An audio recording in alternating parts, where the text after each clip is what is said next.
Area 210, where the dreams don't fade. From the river walk nights to the Alamo shade, we rise together through the highs and the lows. Area 210, oh, it's the life that we chose. That's right. We're rising together on a Victory Monday. My name is Mike Jimenez. That's Joe Garcia. This is the Area 210 podcast powered by PF Chang's La Cantera and the Hard Rock Cafe San Antonio. It's a great day to be a Spurs fan because the Spurs have won 4 in a row, 15 of the last 16 games after the Spurs thumped the Houston Rockets last night, putting up 145 points on them, 145-120 at the Frost Bank Center. Spurs are now undefeated 3-0 on this homestand, a 6-game homestand, which continues tomorrow against the Boston Celtics with a big battle between the two of the top teams in the NBA. Joe, Wemby, I know you were reluctant to sign the form. I signed it. You signed it a week ago. The damn form already. There you go. The Wemby's generational apology form. The Mita Wemby.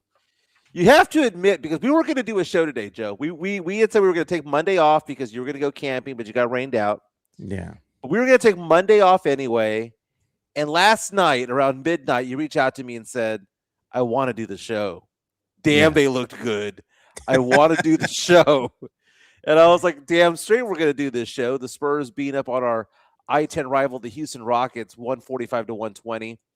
It was a close game at first, got to solve that whole Kevin Durant situation. Who's going to guard one of the best shooters of all time? Spurs in the first and second quarter just put body after body, undersized body. Dylan Harper, Carter Bryant, Stephon Castle. They just threw different looks at Kevin Durant. But at the end of the day, Spurs blew it open in the second quarter, blew it open wide in the third. And it was a great game for the Spurs. And Wemby, I mentioned the apology form, because Wemby looks like he has figured it out. Like the game has slowed down for him to the point where I know we make references to he's starting to believe from the Matrix. Starting to believe, but the dude's turning into Neo. No, he's turning into Neo. Oh my God! It used to be like, oh, they're gonna body him up, they're gonna do all that stuff, and it's kind of like towards the end of the movie where he finally figures out that he is the one, and they're coming at him, and they're trying to beat him up, and he's just doing a one-handed block of all these different guys. He's gonna jump into the body of Alperen Sengun. The Shaolin monk training came in now. It's starting to kick in. He figured it out, Joe. He figured out the way of the league. It's scary. and I'm trying to picture this as a Spurs fan. Where does this rank amongst our favorite teams? Because obviously 2014, the 5th title run for the Spurs, is our favorite because it was the revenge tour against the 2013 Miami Heat team of Bosh and Wade and LeBron James. But maybe it's because the Spurs have lost 6 years in a row. This is the most fun I've had watching a Spurs team, maybe even ever, maybe even including 2014. That's sacrilegious to me as a Spurs fan. Do we dare say that they're exciting to watch, Mike? They're the most exciting team we've ever had. They're the most exciting team that we've ever had because 2014 was the most efficient team that we've ever had. But it was like watching 7 Manu Ginobili's and 7 it was like watching 7 Tim Duncans out there. Just efficient basketball, just pass the ball around, open shot, open jumper. It was a beautiful game. They called it the beautiful game. But this one is, we're going to steal your soul on defense, and we're going to run the ball up the court. This is, Joe, we're witnessing Showtime Lakers. I mean, it's that exciting to the point where even those who are casual NBA fans, if you follow them on Twitter, they're coming out going, dude, we like watching the Spurs team. They're fun to watch. They're exciting to watch. Remember like the Golden State Warriors of the 2010s or the Phoenix Suns of the early 2000s where they were just up the court, get some points. But the Spurs are getting the points and getting the lockdown defense as well. I know we give 120 points, but it's okay to give 120 when you score 145. Joe, this team is just remarkable as to what they're doing. And I just feel as a Spurs fan like it's too good to be true. And I'm knocking on wood so hard because this team right now is the best team in the NBA. Victor Wembanyama is the MVP. Dude, people reached out to me over the weekend. We're like, how do we bet on this, man? Because 20-1, Joe, it's going to happen. He's going to win MVP. So you're gonna allow the MVP chance now. Yeah, You're it's not rolling legit. your eyes no more. Well, it was. I was rolling my eyes earlier because it was like November. How are we chanting MVP to somebody No, in MVP. November, especially after he had missed like a whole month, right? Yeah. But now you look at it, he's on track to get to those 65 games. He only has to play 64 because they're going to count the Emirates Cup final. Right now, I took a look at the people who have played. Jaylen Brown has played 57 games. Cade Cunningham 56. SGA 53. Wemby has played 51. Jokic The Joker, yeah. has only played 48 games, Joe. He needs to basically run the table the rest of the season, or he does not qualify. And what does that do to the odds if Nikola Jokic is no longer eligible to be an MVP candidate? That's what I'm saying. I'm just saying that the dominoes are falling, that Wemby is going to make his way through that. It's kind of like a horse race, Joe. Wemby's plodding along. He's in second or third place right now. They're turning the corner, and then he's exploding from the final stretch. Joe, this is a fun team to watch, man, and exceed expectations is putting it mildly. They can't get any better than what they are now. How do you say that they're going to get better? And by the way, it's kind of sad that they got better ever since when Mitch Johnson had the huevos to bench Harrison Barnes. God. Then Barnes got hurt, and all of a sudden Carter Bryant's looking like the truth. Look at it. We got a lot of explaining to do because we weren't supposed to have a show today. I was off today and all that, but I had to cancel the camping trip because of the rain. And, it was just, I woke up to rain, thunderstorms and all that. The campsites were just basically all just a big old thing of mud, and I'm not going to be out there with my niece and all that. So I had to take her somewhere else. Man, that little girl had me take her to the mall and the stores yesterday, dude. She spent my money, man. I was like, Uncle couldn't take you camping, but I had to spend money anyway. It still cost me, Mike. It still cost me. But I know. But it wasn't fun camping weather. But at least you got to stay home and watch the Spurs on the Peacock, nationally televised on the Peacock in San Antonio, WOAI. Send me the link. Send me the link. Joe, I like the crew that was working. We saw Reggie Miller out there. We saw Vince Carter, Tracy McGrady, Spurs legend Tracy McGrady out there. And it was great, man. The national public is realizing that this is a very good team. And what we haven't talked about yet was the game prior to the game against the Rockets, where the Spurs had a dramatic come from behind victory against the LA Clippers, down 25 points in the third quarter. No problem. They just came back, right? And Wemby basically collapsing on the court, crying in tears. Yeah, that was the biggest. That was arguably probably the best Spurs game that I've ever seen, Mike.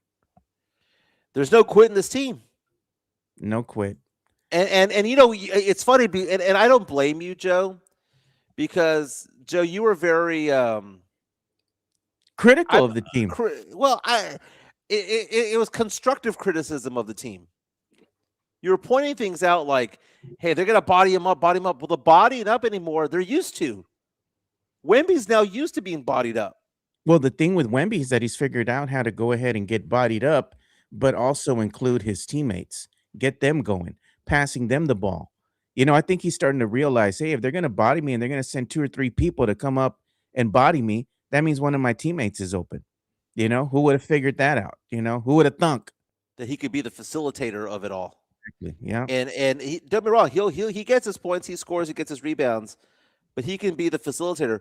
I'm going to look up his stats right now because Wemby's blocks per game. Here are the last 5 games. Here are the last 7, 8 games. 4 last night, 4 against the Clippers, 5 against the Pistons, 6 against the Sixers, 4 against the Knicks, 2 against Brooklyn, and 5 against Toronto, 6 against Detroit, 4 against whoever they played on the 21st, the Kings. He's basically averaging 4.5 blocks his last 10 games. He's always been a very good defensive player. When was the last time we saw Wemby in foul trouble? It's been a while. It's, like Stain, it's been a while since we've seen Wemby on the bench with 3 fouls. It's been a while. Why has it been a while? It's been a while because his basketball IQ suddenly got ratcheted up a little bit. He now knows what gets him in trouble, what doesn't get him in trouble. He now knows what types of shots to block and to go up against. He has refined his way that he's going up. He's going straight up now. He's figuring out that he doesn't need to crouch over to get a block or to stop a shot. That at 7'5", straight up, they're going to have to shoot like 12 feet up in the air to get it over him. That he doesn't have to volleyball swat a ball to get a block. All he needs to do is tip it, or at the very least, alter the shot. The IQ of this man, the last 25 games, has been off the charts, to the point where one of the biggest skeptics in Joe Garcia is looking at it going, he's checking off all the boxes, right? Now he is. He's checking off all the boxes. And now he doesn't need to be generational 35 and 5 block kind of guy. He just needs to be generational in the sense that he gets the team going. And now they're filling in the gaps, Joe. The athleticism of this team is downright scary. And you know what? Brian Wright deserves his flowers. He does. But you know what? I'm looking like a fool now, Mike, because, you know, every time they do that damn drum over there in the freaking living room.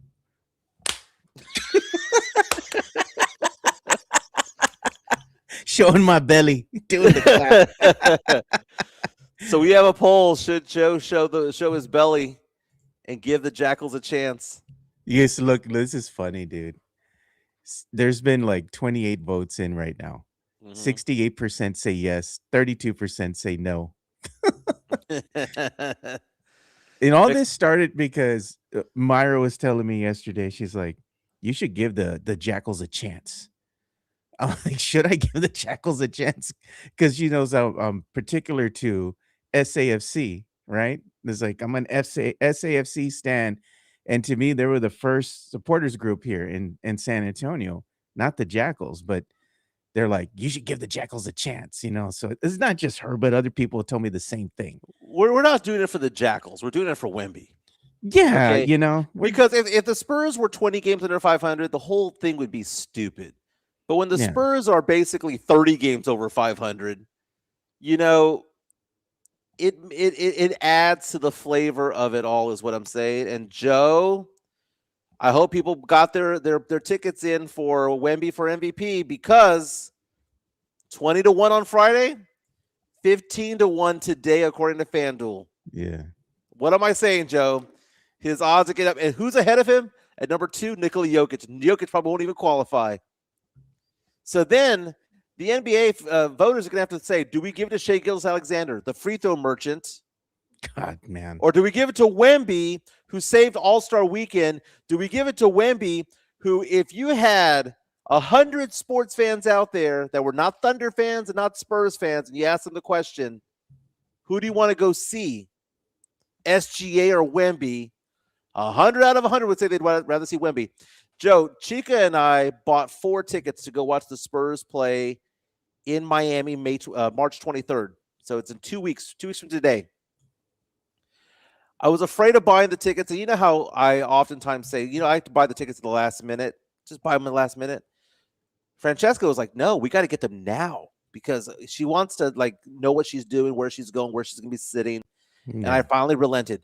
We spent $300 a ticket, Joe, for 4 tickets, $1,200, right? Row 14, center court, March 23rd, Miami. And I went up and I looked up the prices of those tickets now, Joe. $900 a pop. Dude. $900 a pop. What do I do, Joe? Do I try to sell them for $3,000, or do I go to the game? You go to the damn game, bro. Go to the game. You don't Joe, sell them, man. It was $900 a seat. Well, then that's why you should have brought. You should have brought a couple behind more. us, for the same row, for the same section behind the row behind us. That's why you buy a couple more. You buy a couple more seats just in case something like that happens. And then you know what? You sell those 3 tickets, extra tickets you bought, and then you pay for the trip. Well, they're not extra, man. They're going to family members. You know, Chica's going, her mom's going, and my daughter's going over there as well. So it's going to be a fun time. But here's the thing, man. We're watching this team become the darlings of the NBA. And we're watching Oklahoma City become the villains. And why are they becoming the darlings of the NBA? He's showing the photo right there of Victor Wembanyama. He Mira, actually cares about playing and cares about winning. And when I saw him collapse on the court against the Clippers, where he just keeled over in tears, I was at a bar watching this. I was doing karaoke night. By the way, I asked for suggestions. I did Under the Bridge by Red Hot Chili Peppers. And apparently I did a pretty decent job. You didn't kill it like Mexican Junior? Yeah. Who, by the way, liked my Stained impersonation a few minutes ago. Yeah. But when I saw him keel over, I'm at a bar, I'm having a few cocktails, and I'm watching the game kind of like all on pins and needles because I'm excited about the Spurs making the comeback. I kept on looking up. I was like, man, they're down 25. Man, they're down 19. And I kept on saying to myself, just be down 12 at the end of the third. And they were. And I was like, okay, now be down 6 with 6 minutes to go. And they were. And at this point, I'm like, oh my God, game on. Spurs took the lead. Then they lost the lead and they brought it back up. And Stephon Castle is missing free throws and all that stuff, right? Put the putback to win the game at the end. Put it away, and then he keels over and starts crying. And I thought to myself as a Spurs fan that was a great thing as a Spurs fan, but I could just sense it. I was like, oh my God, it's not gonna play over well in the national media, the national consciousness of NBA fans. And then I go online to NBA.com on NBA.com's Twitter account and ESPN's Twitter account. And guess what? About 99 to 98% of fans out there that were not Spurs fans were looking at this going, two things that they liked this. Like, this is the first time since Jordan and Kobe and Shaq that you look at somebody and go, there's somebody who actually truly cares about winning. Since Tim Duncan, that someone truly cares about winning. Showing emotion. It's not the glamour of it all. LeBron James, dude. Oh, it's about him, bro. It's about him. It's narcissism, right? But there have always been the certain types where they would just kill to win. And it eats away at their soul. And Jordan was like that. Duncan was like that. Kobe was like that. Magic was like that. Isaiah Thomas was like that. People that have a passion for the game. Right. Because there's some players where you feel that they're just out there playing because they're 6'9". Or they want to get their numbers. They want to pad their stats to get their money, James Harden type, right? Yeah. Russell Westbrook type. But 99% of fans that I was reading on these threads were like, not a Spurs fan, but I love seeing this. Not a Spurs fan, but if he's getting this amped up for a regular season game, imagine how amped up he's going to be for a playoff game. And they keep on saying, Wemby is going to be a problem. Because if he cares this much, that he's going to bust out into tears. By the way, I like the comment here. It says when you are 8 tequila shots in and the mariachi's playing Volver, Volver.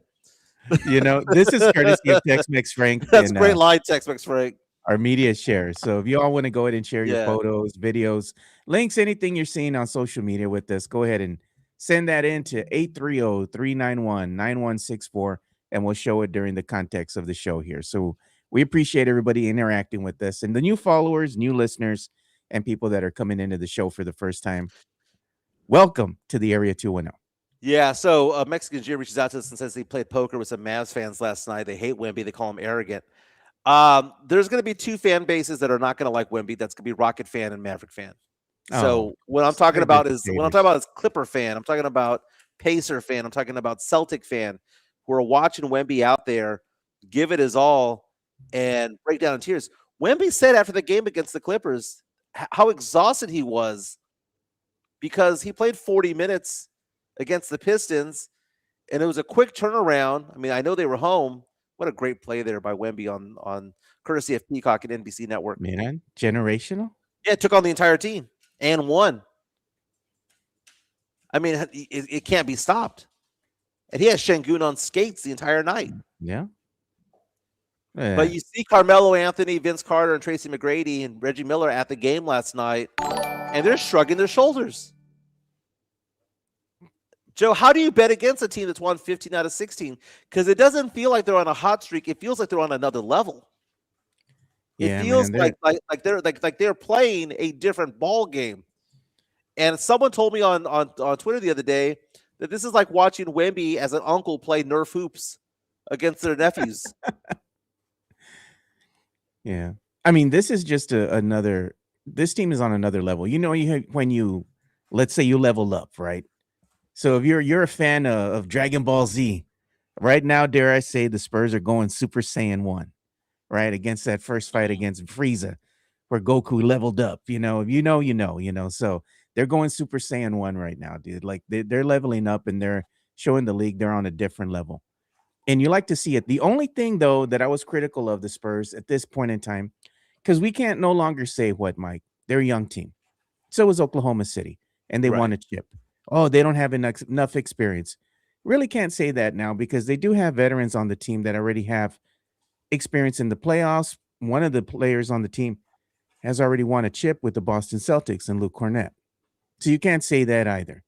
They're playing very good basketball right now, and they're designed to do one thing, and that's knock out Oklahoma City should they meet them in the Western Conference Finals.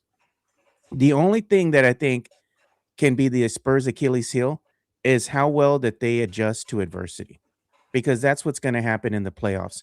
You're going to have to adjust. Teams are going to push you. They're going to push you outside your comfort zone, try to take away the things you like to do. And we're just going to see how well the team will respond when that happens.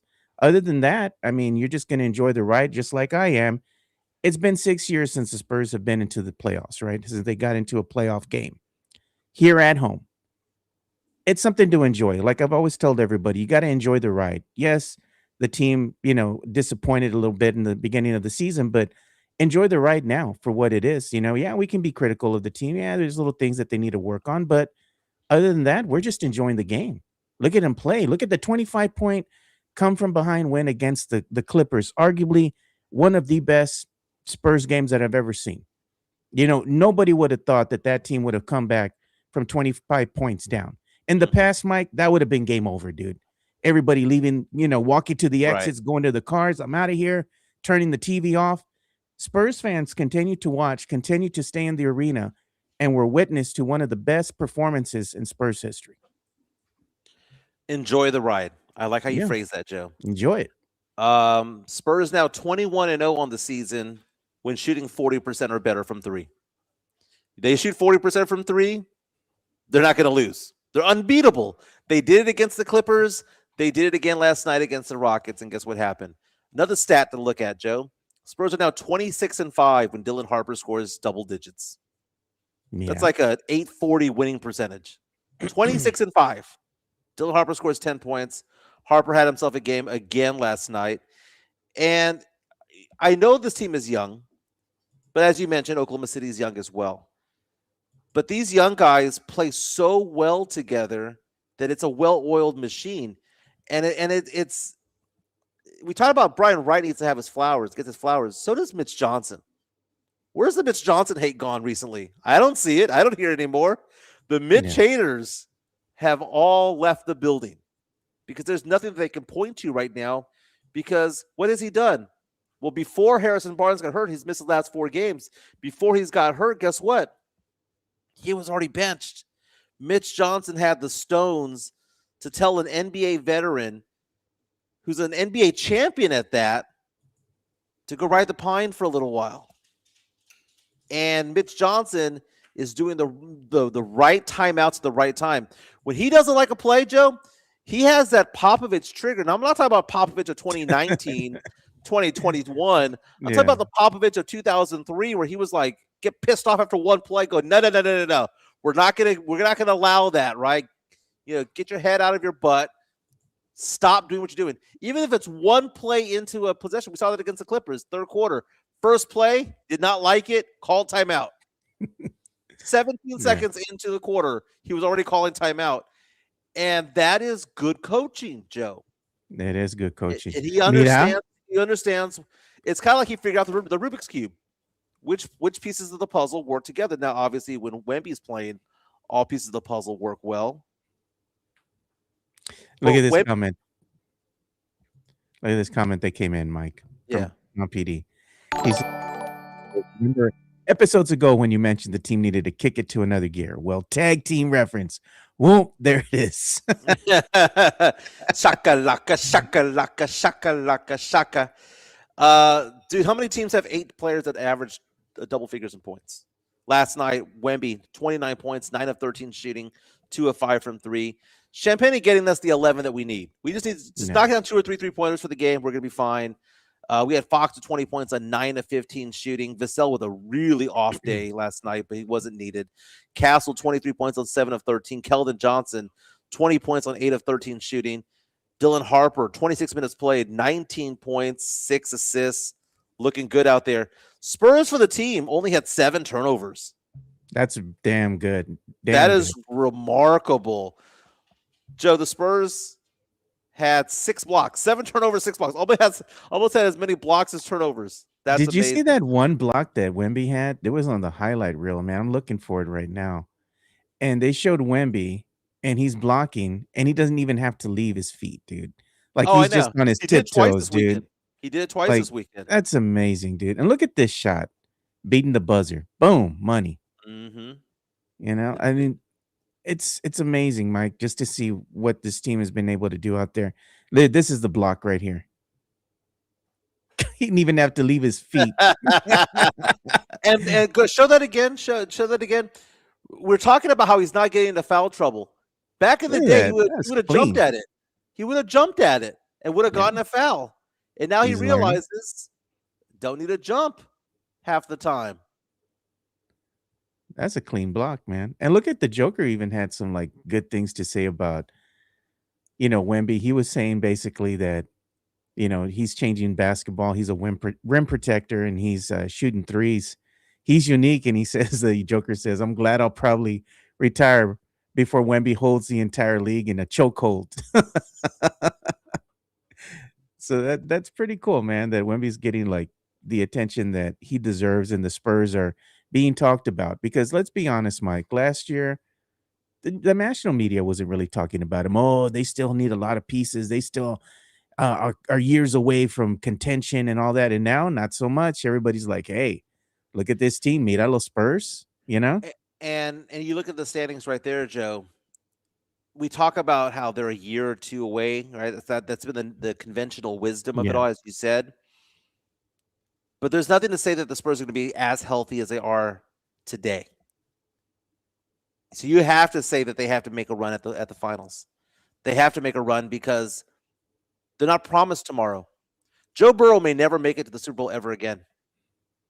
Right? He Maybe made it. not. He made it early in his career, like Dan Marino. You take advantage when you can. OKC Thunder 50-15 on the season. Spurs right behind them, 2 games behind on the loss column at 47-17.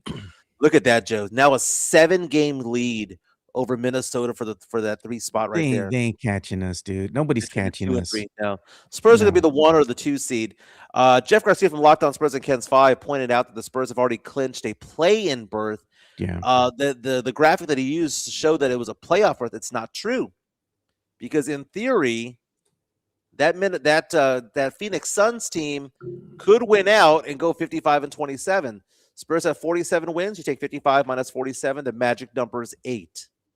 So in order for the Spurs to clinch a playoff berth, 8 wins. they need a combination of 8 wins or 8 wins by the Spurs or 8 losses by the Thunder, by the Phoenix Suns, or a combination of the two. So 4 Spurs wins, 4 Phoenix Suns losses, that equals 8.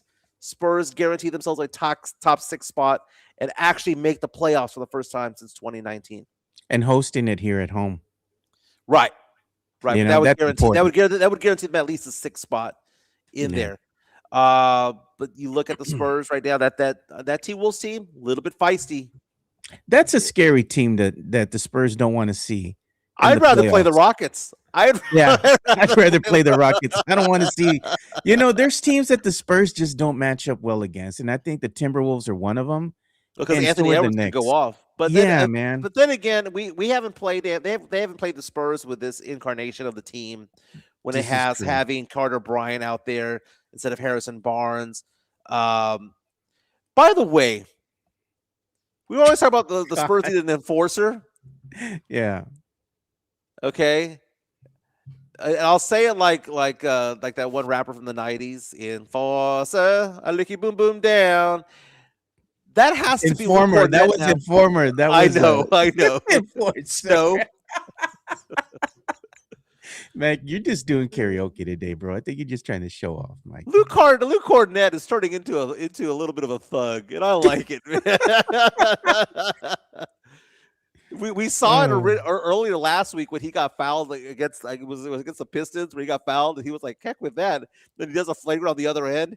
He's doing that to the Rockets yesterday. They're trying to tell us we have a super chat. I know we have a super chat, but oh, the we do, discussion man. is good. I've been so into this show that I haven't even been looking so much at the chat. I saw it. Do we have the money? Here we go. Do we have the sound rather? No, the sound didn't work, so I have to use the stream deck that I have in here now. So I have to reroute everything. I don't know what happened with the sound pad, but I'm done with it. All right, so I'll do it. I'll do the impression. Money. Here comes the money. Here comes the money. The money. From Fake Killers, $2 super chat. Thank you for the support. It says, y'all finally drank the Kool-Aid and became real fans. Oh, enough with the real fans, Fake Killer. Thank you for the support. You can be a real fan and you can actually have constructive criticism of the team, Joe. Yeah. Okay. We didn't turn into Randy Quaid's character from Major League 2 or Major League 1, where he's there going, they're going to lose it anyway. Actually, that was Joe. Oh, look! And then Ricky Vaughn comes out there and he starts cheering, "Wild thing!" That's you showing your belly to the jackals. No, the guys. There was one of those guys over there in the stands. You remember they were all mad at the team, and then they were all for him. In the end, Major League. Jason Garcia just out and says, "Mike burying the super chats. Here comes the money." Mike says, "I don't care about your money." And look at what Wemby has done, dude. This is a good stat from StatsMuse, right? It says last 3 games by Wemby, 90 minutes, 94 points. That's a lot of usage out of Wemby. But he's getting his minutes, he's getting his reps in, and most importantly, Mike, he's learning. He's downloading the data, man. He is, and he's turning into Neo, most definitely. Jaylen Brown, who's also an MVP candidate for the Boston Celtics. The Spurs play the Boston Celtics. That's the next challenge, which is interesting because out of the last 10, 15 games, the Spurs have been the best team in the NBA. Who's been the second best team? The Boston Celtics. So I'm just retweeting right now something that Jaylen Brown said about Victor Wembanyama. Jaylen Brown, who has championship pedigree, one of the top 10 players in the NBA, fancies himself as the best player in the NBA as a two-way player, right? But he made one caveat there. And if you can show that quote, Joe, or if you can show that video that I just posted on Twitter at Empire Taste, you can follow Joe Garcia at Area 210 Podcast. The love that he's getting from fellow players is remarkable. Because normally there's oftentimes some hate or some haterade towards it all. But Jaylen Brown coming out and giving his impression on Wemby, comparing himself, saying who's the best two-way player in the game. Let's see what Jaylen Brown has to say. That boy Wemby is a problem. Yeah. Told you this. Big problem. When I say I'm the best two-way player in the league, it's not counting Wemby. Like, Wemby don't count. Wemby don't count. He not even human. I'm the best human player. Human player. That's great, man. Human player. Okay. I like that. Jaylen Brown, talking on from Senda Video, who's on a podcast talking about it. $5 super chat coming in from Shankin Deta. Money talks. Here comes the money. So he wants to hear about Bryant's epic 5 points. Dude, Carter Bryant, man. I said I was worried about him when the season started because I didn't want him to be the next number 10. We're not going to say his name anymore. I was worried about it. I knew that he had more skill set because he shot about 34% from 3 in college. So he didn't suck from 3. He just wasn't good. He was just all right from 3. But it's better than what number 10 was when he was over at Baylor. And Carter Bryant's stat line, Joe, his season stats are getting better and better by the minute. He's deserving of those 16 to 18 minutes per game. I don't want Carter Bryant necessarily at this point in his career to be out there getting 25, 30 minutes. I want him to be helter-skelter for 15 to 18 minutes, just spinning like a top and just wreaking havoc and just getting in people's faces. The last 4 games for Carter Bryant, 26 minutes played against the Sixers, 20 against the Pistons, 21 against the Clippers, 13 against the Rockets. But what happens when Harrison Barnes comes back? Because they play the same position. But last night, 7 points on 2 of 4 from 3. His three-point shooting is getting a lot better for the season. Mita, 34%. 35 is considered to be average, Joe. So he's getting to the be average for the season. But where he was earlier in the year when he was in the 20s shows that he's been in the high 30s, low 40s since probably February 1. I don't know the exact number, but since February 1, I would bet you he's shooting about 40% from 3. No doubt. Media share line is up there, 830-391-9164. 830-391-9164. Up next for the Spurs, the Boston Celtics. And I know if the Spurs lose this game, the sky is gonna be falling and all that stuff. But the Celtics are a really good team, and Jaylen Brown's playing at an MVP level. They're not giving him the love of MVP, but the Celtics coming in with the second best record in the Western Conference, in the Eastern Conference rather, 43-21. This is a team that has one of the best point differentials in the league, one of the best defenses in the league. Have won 8 out of 10 games. They're no joke, Joe. They're 22-11 on the road. They are no joke. Spurs battling them on the Peacock Network, I believe. Nationally televised game. That's going to be a tough one. But the Spurs are on a 6-game homestand, 3-0 on the homestand. We said go 5-1. We'd be really happy. They're 3-0. Is it weird that the one game that I'm most afraid of is not this game? It's not the game against Denver. It's the game against Charlotte that I'm most scared of right now. That's a trap game, man, because for the Spurs, when they've matched up against the Hornets, it hasn't boded well for them for some reason. I don't know what it is. And the thing is that Charlotte's not very good, Mike. They're not all that. They're a streaky shooting team, and they're actually playing very well. If you look at the team efficiencies last 10 or 15 games, for the season, they're not all that. Last 10 or 15 games, they're one of the most efficient teams in the NBA, both offensively and defensively, along with the Spurs and the Celtics. ESPN Analytics have the Spurs with just a 56.8% chance of winning tomorrow. The ESPN Analytics, it's almost a coin flip. It looks like we had somebody send something over here in the media share, one of our fans here. So let's go ahead and play that. I'm going to go ahead and show it on screen. And basically what they were saying is they were alluding to, he goes from, I guess this is one of the French handles on the X, and they were saying that the French folks were taking over there. They're turning the Frostbank Center upside down. So that was great. I saw that. Yeah. So there were probably about 4 or 5 dozen fans from France yesterday on the sidelines before the game watching Wemby warm up. And it's nice to see the Frostbank Center identify who these people are and somehow make a connection with these guys to say, hey, you have access to the Frostbank Center that the regular fan doesn't have. You made the effort to travel from France to San Antonio, of all places, and go out there and enjoy the game. You can hear the jackals. And along with the French fans that were there too. So I think they were like collaborating together in some capacity, and they had met each other, I believe in the concourse, right in the halls or whatever. And they were both chanting and screaming and yelling, so excited. It was good to see, man. People are asking you to check the media share, Joe. Again, with the media share, you can show us the TikToks, you can show us the photos or the tweets you want us to show. By the way, we are on other platforms today. I noticed that we're on Facebook for the first time in a while. So I just shared that right now. We're on Facebook. We're on Kick, Joe. Explain what Kick is. Kick That's Mike Nierenberg. Kick is basically another live streaming platform. We're on there. We're on Twitch actually right now. So you can see us as well. We can see us on Facebook. We're on YouTube. We're on the X. We're on Kick. We're on Twitch. Joe got bored this weekend. Let me get this straight. We're on Facebook. Yeah. We're on YouTube. We're on Twitch. We're on Kick. And the X. And on Twitter. Simultaneously live on all 5 channels. Yep. All at the same time. Big league, baby.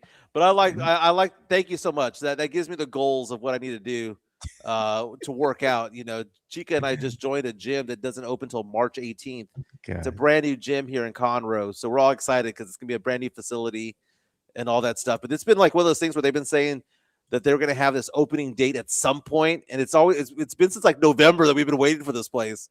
But that's what I would look like, right? Thank you so much. Yeah, I'll you're let looking Chica know. Chica, they just showed a photo of what I would look like ripped. Oh, I'm gonna show it again to her. It was showed to I'll show it to her later. All right. I'm jacked up like I was former Mayor Ron Nirenberg. Very That's nice. really Very good. nice. I like it. That's how I feel when the Spurs win, man. God. That's how I feel. If Hey, you let's, look like that, if your arms look like that, would you not wear an undershirt? Okay, it's funny. Okay, remember some guy was putting us on blast on Twitter over the weekend, making fun of us for some reason, and then I sent you a photo of him that I took with him at the Toyota Center in Houston. Yeah. He was not wearing an undershirt with this Spurs jersey. Oh I my. don't care how ripped you are, wear an undershirt because no one wants to see your underarm hair. Not one person Oh wants. my God. Not one person wants to be next to you at a Spurs game. You get excited that Wemby makes a dunk and you put your hands up in the air. No one wants to smell your pits, dude. White shirt, gray shirt, black shirt, make it happen. I don't care how ripped you are. Yeah, and you were saying you wanted to give some love. If you're to at the one of our beach, sponsors. that's different. You have my permission at the beach. But let's give some love to Hard Rock Cafe San Antonio. They hosted our event the other day. Yeah, It they was a did. fantastic time along the Riverwalk. Lots of drinks had, lots of prizes to be had. My goodness. Basically, 75% of the people who showed up at our party walked out with a prize. Something. We emptied the war chest, Mike. We emptied the war chest. We did, and my favorite one was the blood in, blood out photo, Oh, which Popeye. then got purchased by Mexican Junior for $65. Oh man. Very They nice. had some trades going on. People buying. Hey, I like your prize. I want to buy it. It was like a white elephant gift day over at the, and that's what I want to do next time. I want to do a white elephant. White Like, elephant. who gets a number, right? You have a certain prize. You want to trade it off or whatever the case may be. We were so excited that the Kendra Scott actually went to one of our female listeners. Yeah, she was the Because one what advocating for it the most. What would have happened if like one of our dude listeners had won the Kendra Scott, right? That True. it went just right when it came to it all. But let's show some love to our good friends over at Hard Rock Cafe San Antonio. Thank you so much for being one of our sponsors. The Hard Rock Cafe, San Antonio is Riverwalk dining at its best. With great scenic views along with its amazing collection of rock memorabilia, there is something for everyone. Enjoy happy hour weekdays from 3 p.m. to 6 p.m. with $8 and $10 appetizers, $5 domestic drafts, and $6 craft import drafts at the bar only. Try some of the Hard Rock Cafe's legendary steak burgers, or my personal favorite, such as the grilled salmon or baby back ribs. Make sure to visit the third level and enjoy the DJ as you take in the city skyline. The Hard Rock Cafe is a proud sponsor of the Area 210 podcast. Great place for food, great place for drinks. Hard Rock Cafe San Antonio. They have that bar out that's now street level, kind of go up the stairs a little bit. Perfect view of the Riverwalk. It's fantastic. The weather's getting nicer for things like that. Again, we're powered by Hard Rock Cafe San Antonio. And check out their exhibit of their display of Aerosmith in the very beginning opening of the door. You walk in the door, Yeah. to the right, they have a guitar from Aerosmith and a photo of them at that actual restaurant back in the day when they opened. But good. Thank you so much to Hard Rock Cafe San Antonio. Joe, I was taking a look at the number of people who have been watching this show today. Got kind of startled. Really? You went way up there, Mike. Oh my God. Oh my God. And that's just on YouTube alone. That's not Facebook. Man. That's just on YouTube alone. We have peaked pretty high right now. And again, the Spurs doing well is one of the reasons why. We are now at 2,630 subscribers strong. We picked up 10 subscribers over the past week or so. Spread the word. Share it on Facebook. Share it on Kick. Share it on any place that you're watching this platform, whether it be Twitter, whatever the case may be. Share what we do because guess what? Hate to say it. Love to say it. Joe and I are the best sports talk show in San Antonio. We are. Bar none. It ain't even close. Go toe-to-toe with everybody, Joe. Toe-to-toe with everybody. We'll talk more Spurs down the road, some more NBA down the road. Lots going on with that. But the Cowboys made a move, and their kicker might be up for grabs, Joe. Which one do you want to talk about first? Because I found it interesting over the weekend that a second-round tender was placed on the Cowboys kicker. Aubrey. Brandon Aubrey. Yeah. So Brandon Aubrey, for those of you not been following the news, wants to be the highest paid kicker in the NFL. And he's a top 3 kicker in the NFL. If you want to say top 2, great. He's amazing. He can knock it from 65, 68 yards. He's amazing. He will one day kick it from 70. He changes the trajectory of the game. I'll just get to midfield, and you're in scoring range right there, field goal range. The highest paid kicker right now is the kicker from Kansas City, Harrison Butker, who makes $6.5 million. Apparently, reportedly, the Cowboys offered $7.5 million to Brandon Aubrey, and it was rejected. And there's some dispute as to whether or not he actually wanted $10 million instead to become the highest paid kicker in the NFL. They've gone back and forth, and now the Cowboys have said have allowed Brandon Aubrey over the weekend, almost like a restricted free agent status in the NBA. Go find yourself a deal. We'll match it. They're saying go find a deal. If we match it, we keep you. We have the rights to keep you. But if we don't like the deal, let's say that another team offers him $11 million, and the Cowboys are like, oh hell no, we're not going to do that. The other team has to offer a second-round pick. So let me ask you this, Joe. As a Cowboy fan, which would you rather have going into the 2026 draft? Would you rather have Brandon Aubrey locked up for $10 million, $11 million, which is way overpriced for a kicker, or would you rather them have a second-round pick? Because the Cowboys have 2 first-rounders this year, number 12 and 20, but no second-rounder, no third-rounder. Which would you rather have, Joe? Probably a second-rounder, dude. I mean, there's no kicker. Man. There's no kicker being drafted in the second round, right? You know what the Cowboys are doing, man? And it's kind of sad because Brandon Aubrey should have taken the deal, right? They basically said, we're going to let the league dictate how much you should get paid, right? Yeah.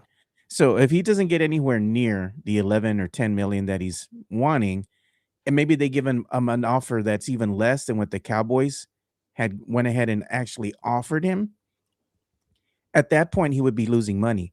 Would you fire your agent? Right. Well, somebody's going to make him the highest paid kicker because he's in line to be that. He deserves to be that. The talent that's there, there's only 2 or 3 kickers in the entire NFL who can do what he can do. And my question is, what if the team that steps up to the plate that offers that deal he can't refuse is a Cowboys rival? What if it's the Eagles, the Commanders, the Giants? Yeah. They step up to the plate and say, "You tell me we can get a second rounder for Brandon Aubrey?" Maybe most NFL teams don't value that or think it's out of whack. But what if it's a late second-round pick? I mean, there's a difference between picking 31 and picking 59. What if there's a team out there like, I don't know, the Niners, who have a 58 pick in the draft and go, you know what? We can actually use Brandon Aubrey. And that's a team that the Cowboys have to climb over to make it to the playoffs. They need to climb over to make it to the NFC Championship game and potentially the Super Bowl down the road. Yeah. They might be playing with fire, not know it. Yeah, and you were talking about this, and this is, something that Adam Schefter released here. And the Green Bay Packers are finalizing the deal that would send defensive tackle Rashawn Gary to the Dallas Cowboys in exchange for a late 2027 draft pick, per his ESPN sources. Yeah, so Ruben Espinoza, who's a good friend of our show, he has a radio show in Corpus Christi, big-time Cowboy fan, was not really happy with this. And I found it to be weird because Rashawn Gary was a Pro Bowler in 2024. So that's just 2 years ago. But apparently he didn't play so well this year, and he's kind of his talents are regressing a little bit. And there was a belief among some in the NFL that the Packers were going to release him. Maybe this is the Cowboys' way of just saying, hey, look, we don't want to be in a bidding war for Rashawn Gary. We just want our guy. You had Kenny Clark to the mix, Rashawn Gary. The Cowboys are saying what Chris Lehal likes to say from MCS General Contracting. F them picks. Yeah. They want players. Right? That's what they've been doing. They've been getting rid of their late round picks, not for potential prospects. They're going for known quantities. Yeah. And I'm okay with that. I'm not a Cowboy fan by any stretch of the imagination, But I see the rhyme and reason to what the Cowboys are doing. They're saying, look, we don't have time to develop people anymore. We need people who are already developed, who are veterans in the locker room, who are going to change the culture of this team. And this is a 180 difference that the Cowboys are subtly making that they hadn't done in a long time, probably since Doing the something. 90s. Doing something, Mike. You know what they have. You don't draft a Taco Charlton and go, well, we hope he's going to be good. Drafting a Mozzie Smith, right? Those guys didn't pan out. At least they can say, hey, look, with these guys right here, we know what we got. And then they have the 12 and 20 pick, Sonny Styles or something like that. Pick up somebody like that at 12 or 20. And all of a sudden you have an infusion of veteran leadership with young talent. As opposed to having just a bunch of 10 or 12 young players running around, you get a mix of young talent with experienced playmakers who've been to Pro Bowls, who've been to playoff games and things like that. The Cowboys are doing it the right way. I hate to say it. I'm not a Cowboy fan. No. But if there's any optimism to be had, there's a little bit of a difference to what Jerry and Steven are doing over there. Scared money don't make money, Mike. You know, Yep. Sometimes you got to get rid of picks. You got to give up picks in order to go ahead and shore up your defense. Cowboys gaping hole. What was it? Their Achilles heel. Defense. It was defense. Defense. You need to do something with that defense. Offense looks great. Defense, not so much. And even if you can have a passable defense, Mike, and the defense did get better as the season came to an end there, but it was nowhere near where it needed to be. But if they can have a passable defense, that's going to give them chances to win more games. And if they win more games, they can get what? Maybe they'd be a wild card, but you have to be able to win some of the games that they've lost. And you can attribute that to the defense just playing so poorly, So now hopefully they can go ahead and fix that issue. But we also had another breaking news that came out. There's a lot of NFL talk today, man. A whole bunch of stuff going on. How about the news of Tua, man? Dolphins giving Tua his shine box, man. That's a great way of putting it, man. According to Adam Schefter, it says more about the Dolphins releasing quarterback Tua Tagovailoa after the start of the new league year, in a move that will leave Miami with an NFL record $99 million in dead money against the salary cap. This is exactly, by the way, what Sean Payton did in Denver with the Broncos when they got rid of Russell Wilson. Whenever you extend a player's contract out,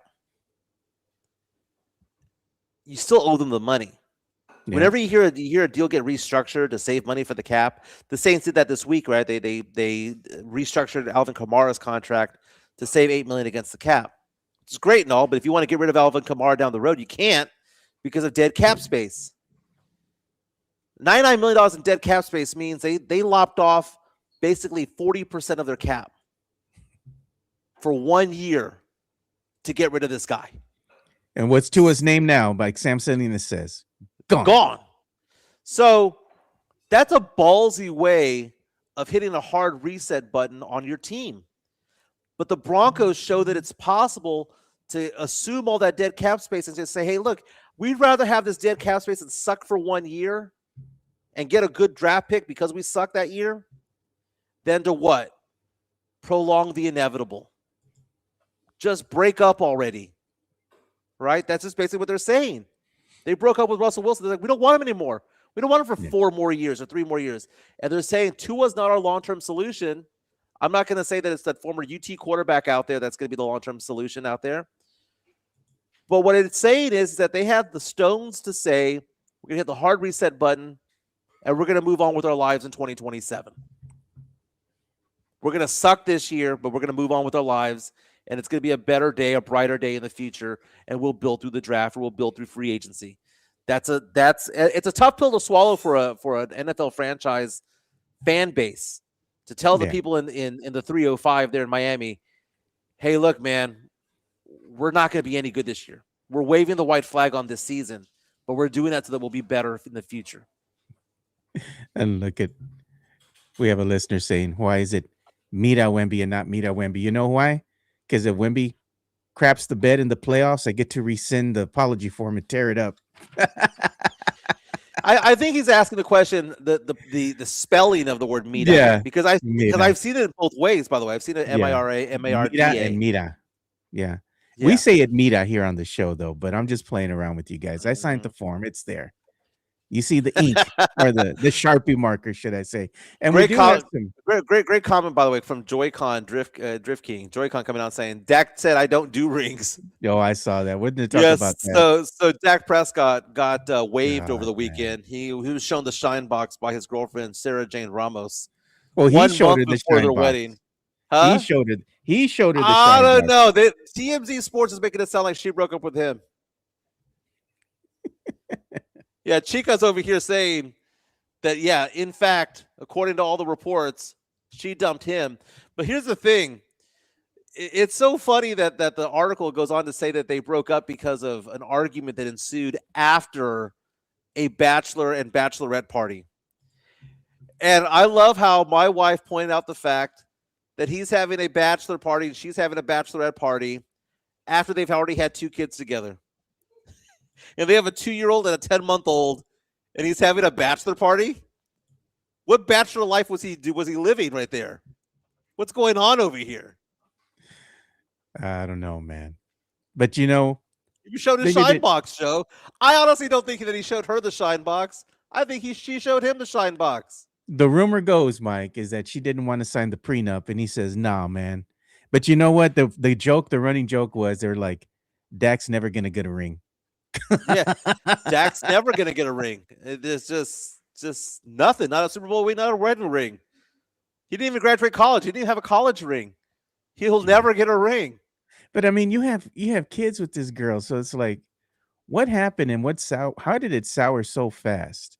Like, what happened during that trip, man? Something had to have happened for Yeah. him to be just like, nah, this ain't it, man. Something tells me his bachelor party was not at Senor Frogs because they were supposedly in Mexico that this happened, right?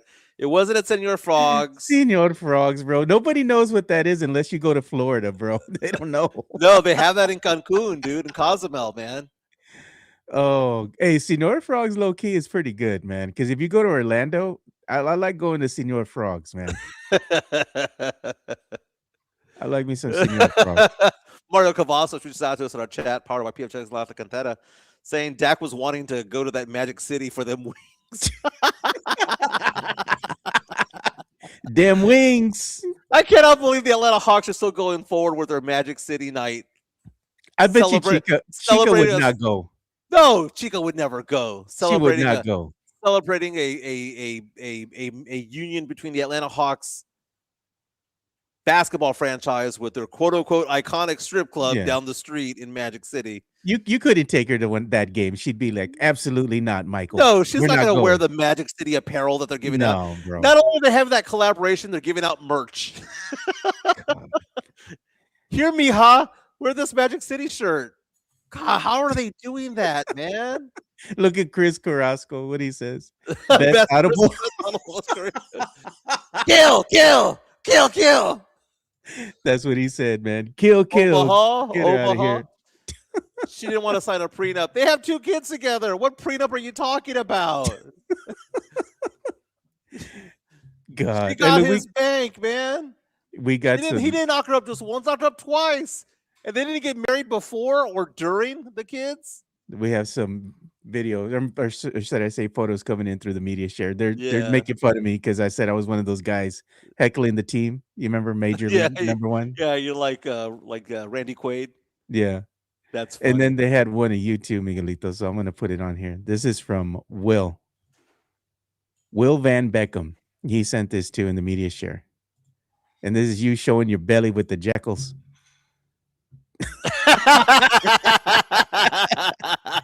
Next to the nacho, Spurs nacho. No. How do people get to be so good at Photoshop, man? It's the AI, bro. AI Now it's stuff AI on- nowadays, man. I mean, do you just plug into the system? I want to show a photo of Michael Jimenez showing his belly, His belly. literal belly, to the jackals in Houston, and all of a sudden it just suddenly appears.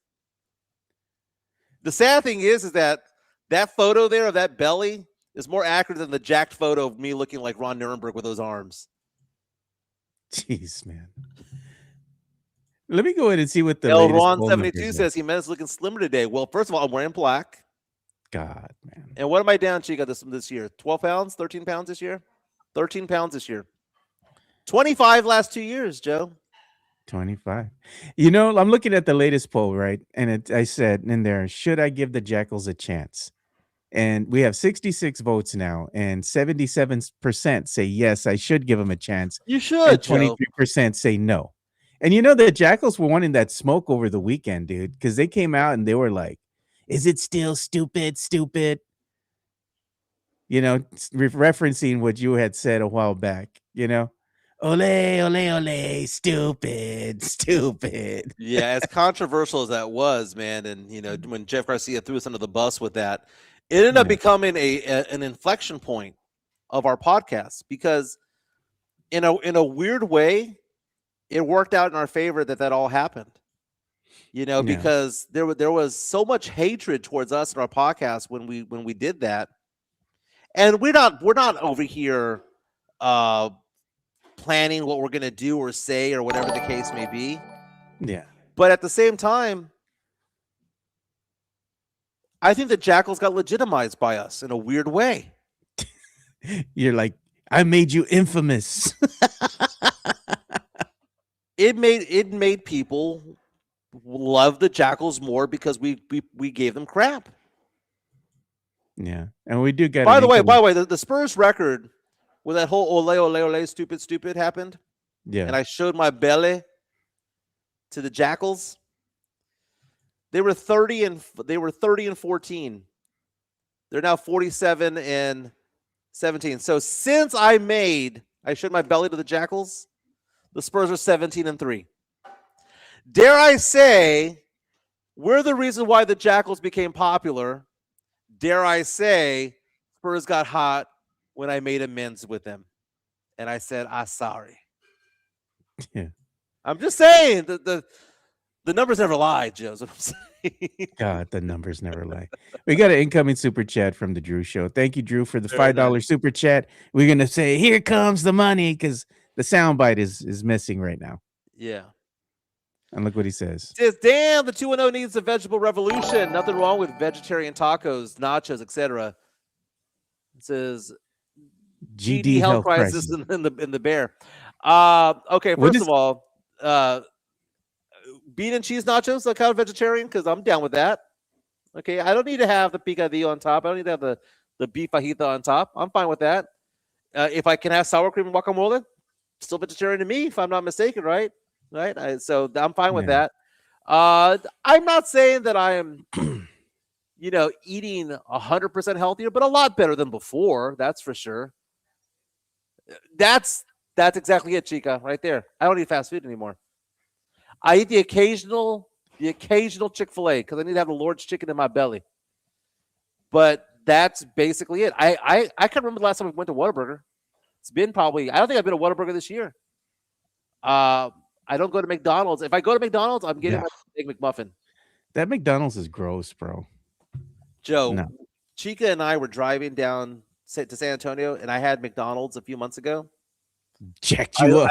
I had to pull off the side of the road, go into a gas station, and almost yak it up. It was bad. La mantequilla, bro. I don't even know what kind of meat that is that they put in those burgers at McDonald's, dude. I would say that my French fry consumption, French fries, Okay. over the last 3-4 months, gone down by about 90%. I still like my That's pretty sweets, good. though. We went to Vic and Anthony's, which is a really nice steakhouse in Houston. It's kind of nationwide. They have one in Vegas and whatnot. I apparently had this really expensive Japanese Wagyu steak, and it's called the A5, I believe. Wow. And it was good. I mean, it was really good. But Chica was a little bit upset that I didn't rave about it. And I made the joke of, I'd rather have Roadhouse instead. God, Texas Roadhouse. No, Mike. It was good, dude. Jeez. Chica says I scarfed it down. That's why I didn't enjoy it. That I was supposed to savor every moment of it. God. Dude, steak is steak, man. You're eating it like you're here in San Antonio, bro. Take your time. Don't eat like I'm in San Antonio. Nice. Thank Yeah. you. Take my time is what he says.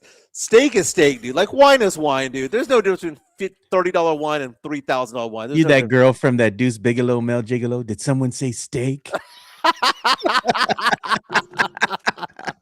That's one of my favorite movie lines of all time, Joe. Oh, sorry, there's been a big mistake. Somebody say steak. And we got an incoming super chat from the Drew Show, man. Look at what he's saying. Thank you, Drew. We appreciate it. Drew Show says, if Miguelito loses 30 pounds just by changing zip and area codes, then there was a problem, people. Say no to diabetes, guys. And that is actually one of the reasons why I like hanging out in Conroe as opposed to the 210 is because when I go to the 210, I just feel fat. But when I'm outside of the 210, I just feel chunky. Okay, there's a big difference between the two. But you know what? It 13 pounds this year, 25 pounds over the last 2 years, right? Yeah. I could feel it in just the smallest little things, like tying my shoe, like getting out of the booth at the restaurant. I can feel it. It's like no big deal. A lot more energy, a lot more this and the other, and my blood pressure is getting under control. So all very, very, very good stuff, man. So taking advantage of the health insurance, I guess is what I'm saying. Mario asking if I got chorro. No. Who's asking about saltgrass? Dude, saltgrass has the best wedge salad of any restaurant I've ever been to in my entire life. That wedge salad's amazing. But you know what's amazing, Joe? What? That Asian cuisine over at P.F. Chang's La Cantera. Let's show some love to Sean Quintero. P.F. Chang's La Cantera. Dude, the weather's getting a little bit nicer, a little bit chillier, not chillier, a little bit warmer. Yeah. Go outside of the patio. Go take your lady over to the Gucci store, to the nice fellas. Go check out Lucchese. Go to P.F. Chang's La Cantera afterwards for lunch. Sounds like a date to me. Show some love to P.F. Chang's La Cantera. P.F. Chang's La Cantera, San Antonio's premier destination for dinner, date night, or happy hour. Enjoy one of their signature dishes, such as the Singapore street noodles, sesame chicken, or Chang's spicy chicken, or their infamous Chang's chicken lettuce wraps, which are delicious, by the way. You can enjoy all this while you're dining in an Asian-inspired atmosphere. And make sure to enjoy the new outdoor patio and try some of P.F. Chang's signature cocktails and drinks during happy hour, Monday through Friday from 3 to 6 p.m. P.F. Chang's La Cantera is a proud sponsor of the Area 210 podcast. Let's show them craft cocktails from P.F. Chang's La Cantera, going on for $8.99 for a limited time. We have the list there, Joe, of the cocktails. We have the Mule. Chica has tried out 5, and she says that she likes all 5 for $5, right? She has not tried the Long Island iced tea from there, but then again, I don't know if I want her to try the Long Island iced tea because that gets me going, right? The Mule, their version of the Mule is actually good too. But if I was to ask Chica, who's over here to my left, lemon drop martini or lychee martini from Lychee. P.F. Chang's. She says lychee by far. She didn't even let me finish the sentence. She goes, the lychee martini is the one. That's the second one on the left-hand side right there. Hey, Eat speaking the of which, lychee. Looks like a mocha, but eat the lychee. you need to bring me the little can of lychee that Chica bought me. Yeah, we got it from Chinatown. Off Yeah. of Bel Air in Houston, man. Very nice. Yeah, we got you the can of lychees for your at-home cocktails. But P.F. Chang's La Cantera does a fantastic job with Asian cuisine. You don't have to eat there if you don't want to. You can always get it delivered by Postmates or by Uber Eats or wherever you get your food like that. Or you can just drive up to the location. They have parking spots right at the very front. You can go in there, get your food, come right back out. Or, as Joe liked to say, don't park with the peasants. Valet at La Cantera Mall and go enjoy the shops out there, man. Very nice. You know who would Nice agree with outdoor me park. on that? What's Chica that? would agree with me. Chica not going to walk from Nordstrom's all the way to P.F. Chang's. No, in high Chica heels. won't do No. that. She don't play No. that. But what I sometimes do if I'm feeling cheap, drop her off in the front and I'll go find a parking spot. There you go. I got that GPS tracker on her, that 360 on my phone. I know where she's at. I know which store she's at. Just She follow ain't her that walking way. across the parking lot. Oh, in high heels, man. especially if it's summertime and it's 100 degrees outside and we're going to the mall over No, there. sir. Outdoor mall. She ain't walking through the streets, through the No. parking lot. Because you know what? Because it just seems like at that time of the year, more exhaust is coming out from the car, by the way. Oh yeah, dude. Oh, Joe, oil prices are going through the roof right now, man. You know what? Gas That's for- why I'm glad I work from home. I don't have to worry about that. I go and gas up the car. It costs what it costs, but I work from home, so the gas lasts me 2 weeks, 3 weeks. I mean, basically, I just make little short trips around the corner unless I'm picking up my nieces. Yeah. No, I work from home too, mostly. I do go visit my clients and whatnot. But man, we were really enjoying that 220 gas for quite some time. I even in Conroe had $1.99 gas a few months ago. But for it to climb to $3.50, it's gonna be a problem. Like I think $3 is the point where people start paying attention. Like people are still okay with $2.89, $2.99. But if you're going to the pump and it's $3.39, $3.49, man, there's gonna be hell to pay, man. People are gonna get pissed. Stock market getting beaten up right now. If you have any questions about your investments, you want to say, hey, Michael, what makes money when the market goes down? Give me a call. 210-508-0369. 210-508-0369. I've been doing investments for 20 years. Life insurance, long-term care, disability insurance for 20 years. People usually around this time, when everyone's making money, people are like, I got this, man. I got this. But when the market starts going down, they go, well, what can I do to make money even when the market's going down? Or what stock should I do when the market's going down? Should I do U.S. stocks, international stocks? Should I do income stocks? Should I do dividend-bearing stocks? What should I do? Give me a call, 210-508-0369. Let's have this conversation, 210-508-0369. People saying that we buried another super chat, Joe. No, we were just waiting for everything to finish as far as the playing the sponsor video, then you talking about your business. Now we can get to the super chat. Jason Garcia from the top rope coming on saying, chocolate of the Drew Show for vegetarian tacos. Get out of here. Okay, for the we'll chocolate. go and give the chancla.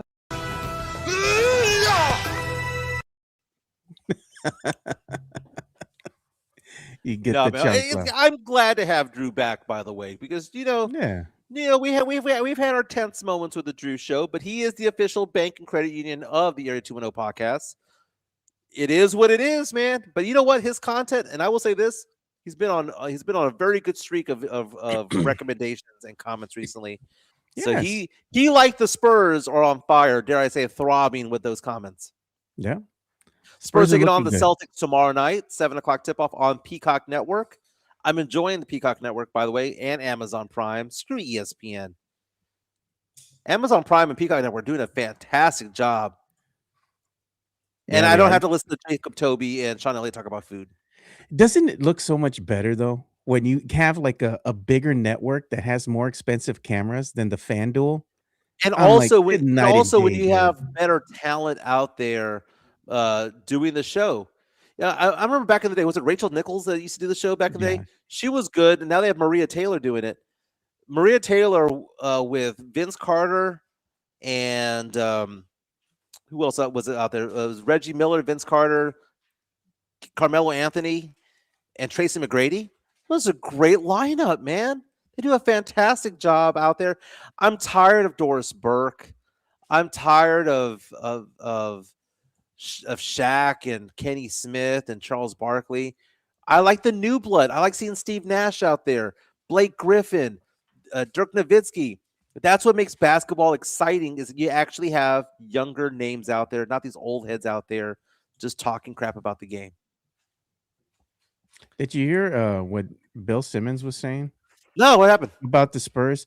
He just released a clip from his podcast over on The Ringer, the Bill Simmons show. Yeah. And he was saying something about the Spurs. And I'm going to go ahead and play this for you guys so y'all can hear this.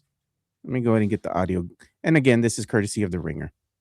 I don't know if this is the 90 Bulls or the 91 Bulls, but we're in that vicinity with this team where you have a potential generational star and you have a loaded young cast. And the only question is, when is this all going to come together? That's where we are now with this team. Jordan was probably, he's Jordan. He's the best player ever. But he was a little older than Wemby. He'd been a couple years in college and he'd been in the league for 6 years at that point. So he's probably a little further ahead than Wemby was. But it's the same thing. It's like these guys that when you're watching a basketball game, you're like, does this guy seem a little different than everyone else in the game? And the answer is yes, he does. He's doing all of these things I don't watch other players do.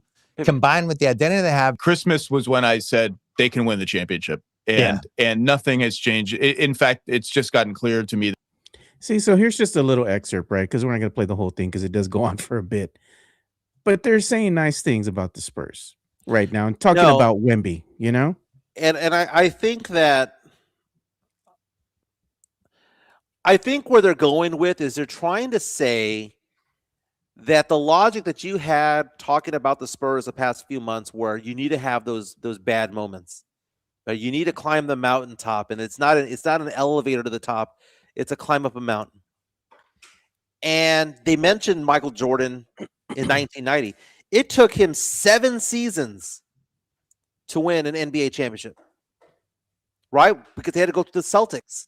They had to go through the Pistons, the bad boy Pistons. And they had to have those battles with the Pacers and all that stuff to get to the mountaintop.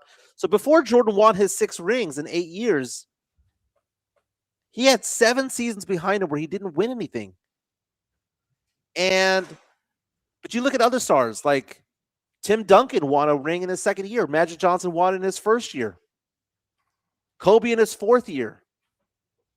Larry Bird won it in his first 4 years. But it took Steph Curry 6. It took LeBron James 9. It's one of those things where you're asking yourself the question, is now the time for the Spurs to be considered to be championship contenders?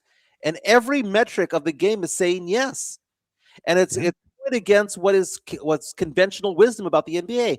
Conventional wisdom of the NBA is you're not supposed to be this good this fast. Right? This is true. But it wasn't like it was just day and night, right? That the team became this good, this quick. They already had the pieces there. I think what's happened is that we've seen the evolution of said players finally coming into their own, learning how to play together, learning how to play with Wemby in year 3. And it's a culmination of things, right? You had Coach Pop leaving. You have Mitch Johnson now in his 1st year as head coach, running things his way. And we've seen it pay dividends out there on the court, Mike.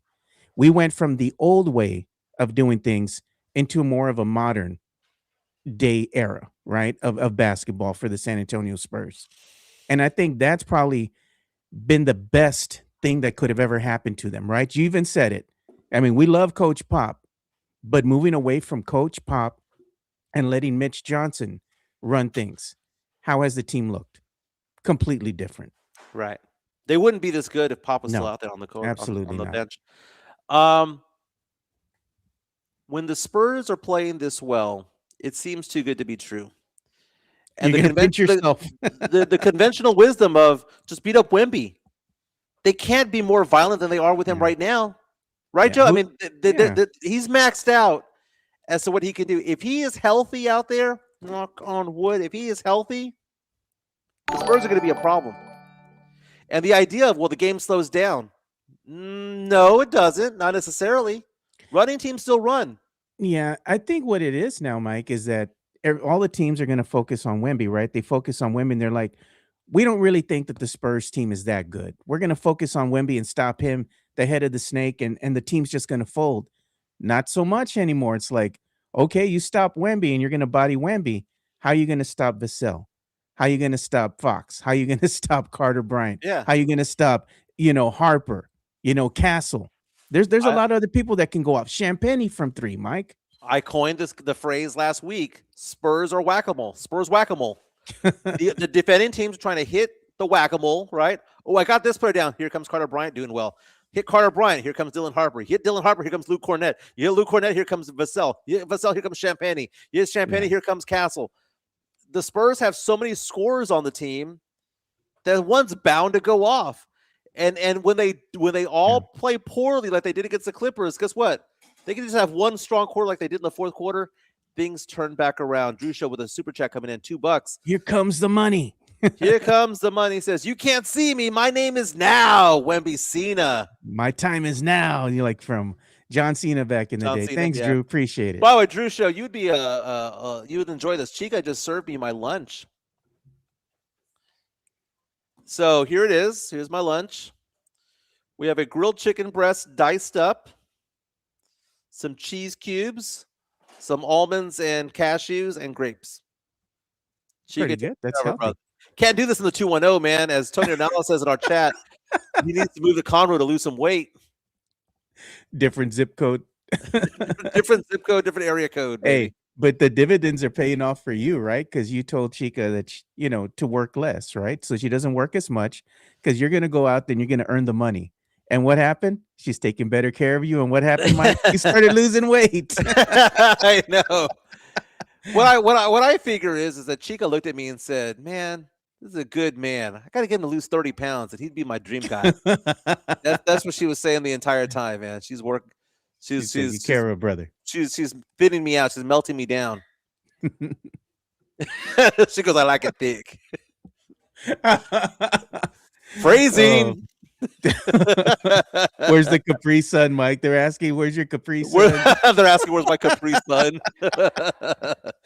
I got my Celsius right here, baby. Oh, the Lunchable. They're saying you have a Lunchable. I have an adult Lunchable. But I was going to go ahead and give some love to our boys out here with the SAFC because they had sent us something too in the chat. So I just want to kind of address that as well. Yeah. They had sent us some photos or videos of what's going to be going on as far as their match and stuff that they have coming up here. I'm looking for it, man. I know they sent me something. I don't see it right now, dude. Like it's eluding me. UTSA baseball, Joe. While we get back at it, we're gonna have to go there. UTSA lost over the weekend. Now they're now 13-2 on the year. Let's see here. Who did they lose to over the weekend? They were playing New Mexico State over the weekend. They lost last night 5-4 to New Mexico State. They did beat New Mexico State on Saturday 13-0, but the Lobos returned the favor. So UTSA won that series 2-1. They start a new series tomorrow. Actually, it's Tuesday. Tomorrow against Texas Tech. So they're playing Texas Tech Tuesday, tomorrow at 6:30. They play them again on Wednesday at 6:30. And then they have what's called a blue out game, home game. So the next time you can watch the UTSA Roadrunners on my birthday, the 13th against UT Arlington. They play a 3-game set against UT Arlington Friday, Saturday, and Sunday. It's the spring break games. So UTSA students will be off that week as well. Yeah. Sam Salinas is saying, was looking for Joe at the tailgate. Apologies. I wanted to go to the tailgate. I just ran out of time. I had too many things that I had to get done here behind the scenes. A lot of things that go on that go unsung or things that I do when I'm off, right? And the show isn't going on. So it gives me time to catch up with other things. Like, look at how nice the graphics look here. The heading up here on the top now. We have, it looks a lot different, right? We have the little alien in the car now. And look at how nice and clean that looks, Mike, where it says powered by Hard Rock, P.F. Chang's La Cantera. Like all these little things happen behind the scenes when we're not doing the show. Yeah. Well, I mean, Joe, you're the engine of the show, big time. Yeah. You do all the graphics, you do all the technology and whatnot. I'm just the clown of the show who comes. I show up and I start talking and then I shut up. But the engine of the show is you. The engine of the show is Sean Quintero. Greg Dela Cruz, Alex Noriega, all you guys who come together to help make this show what it is. I'm fortunate enough where I just come in and I start talking, and that's basically it. But I'm very proud of this show. We're now 530 episodes in, 2,630 subscribers strong. Today, I was looking at the numbers. Typically, whenever we do a show, Joe, we look at how many people are watching at any particular time. Hit the like button, by the way, if you haven't already. Hit it. We're on all these different platforms right now. We're on Facebook. We're on YouTube. We're on Twitch. Kick. We're on Twitter. We're on Kick. We're now on 5 platforms. People are asking us to be on Spotify. That's a whole different animal. Joe, typically on YouTube, we look at it. We have somewhere between 35 and 55 on the regular watching right now. If I was to go onto YouTube right now, the show's coming to an end pretty soon.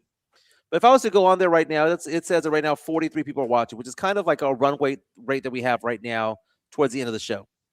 Yeah. There was one point in the show where we were at 90-something, 100 people watching. Mike, we were at like 124. 124 people watching at one time. We had 560 people watch on YouTube last week for our show on Friday. Our number's going to hit today. We're probably going to hit 700 a day, just based on those numbers alone. And that's not including Twitch and Kick and all that stuff. Joe, this podcast is blowing the F up. It is. And I think there's reasons for it, Joe. I think we've honed our skills. We've made it cleaner in the sense that we're not cussing up like a storm like we used to. No $5 no more. No more $5 and all that stuff. It's becoming a very, very well-oiled machine.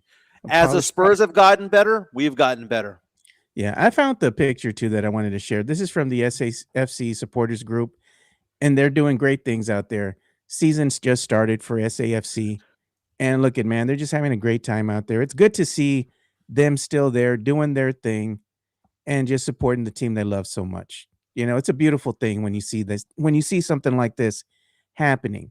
And I've been here for it since, almost its inception, going out there and enjoying these tailgates and getting to know a lot of these people that are part of these supporter groups, right?